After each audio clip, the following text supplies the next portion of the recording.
Do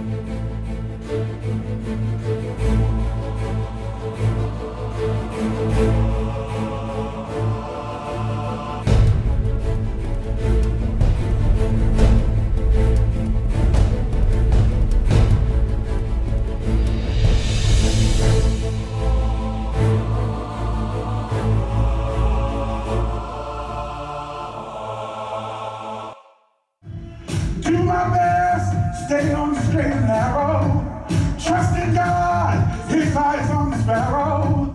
Cause the road that I was on, I couldn't recognize nobody. I couldn't even recognize myself. I had to turn my life around. And now, let me introduce you to our very special Denise Saunders Thompson, and of course, the wonderful icon of hip hop. Yes, that's our man, Dr. Rennie Harris.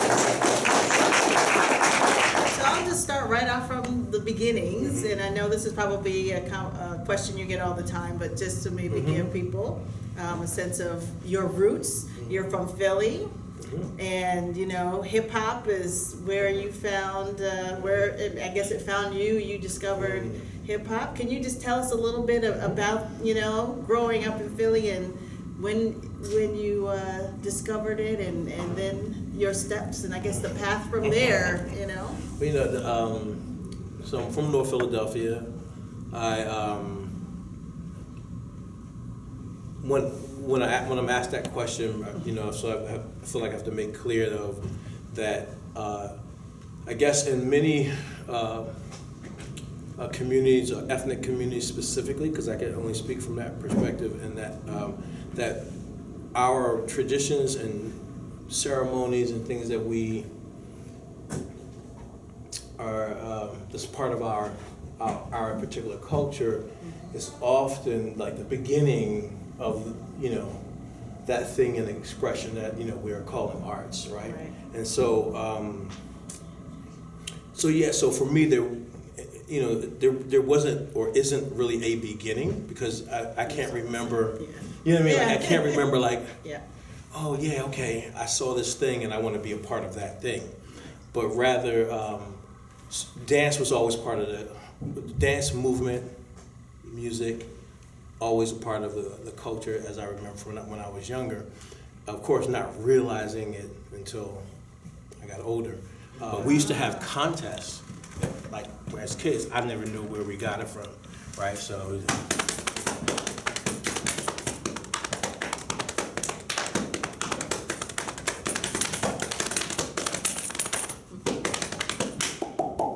Right? So just like, so we would do, like, really, like, go off. Like, I had no clue. Like, this is ham-bone, patting juba, some minstrel, like, history and all that stuff. And so so for me, I feel like as a child, I was still very, very, the quote-unquote Africanness in foundation without having the information about what I was doing. And we would battle each other with ham-bone. And so here we are today. We're getting ready to experience a new work. Tell us a little bit about, we're all here, the choreographic process, right? We're getting to that. So tell us a little bit about your choreographic process and this new piece. I had the idea to want to do this gospel house piece for a few years, but that's all I had. And so because I like gospel house music, or house music, that when we go to the club, or when I went to the club, we often said we were going to church. So we said, right. And so because this is the moment that if you're gonna die, if you're gonna die, you would die on that floor with your hands like this and pointing at the DJ like, yes. You don't know where you're gonna be tomorrow. You ain't living right. You know you ain't living right. Looking for love in all the wrong places. Praying to the Lord, but on a temporary basis. But I know what you've been going through. Cause one day in my life, I was just like you. One day I got tired of being tired. Told the devil he was fired. Looked up to the Lord and told him, turn my life around. Now, since it's your icons, I will, part of icon, I will give you a little small more information than I would normally give anybody.